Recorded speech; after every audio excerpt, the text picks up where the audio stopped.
Hello guys, welcome to my channel. আজকে আপনাদের সঙ্গে একটা জুস রেসিপি শেয়ার করছি, আম পুদিনার জুস।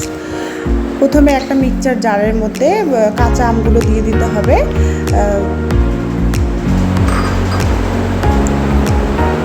তারপর পুদিনা পাতাগুলো দিয়ে দিতে হবে,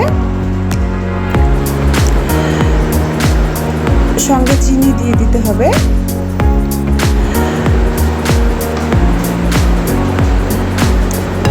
সঙ্গে লেবু অ্যাড করে দিতে হবে। তারপর ঠান্ডা পানি দিতে হবে। তারপর একটু বিট নুন দিয়ে দেবেন।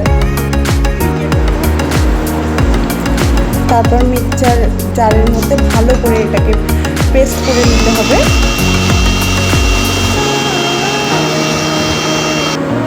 তারপর ছাঁকনিতে ছেঁকে একটা পাত্রের মধ্যে ঢেলে দিতে হবে।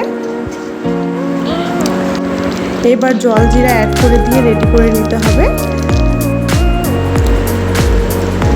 তারপর সুন্দর করে ডেকোরেট করার জন্য একটু লেমন পিস আর পুদিনা পাতা দিয়ে রেডি করে নিতে হবে।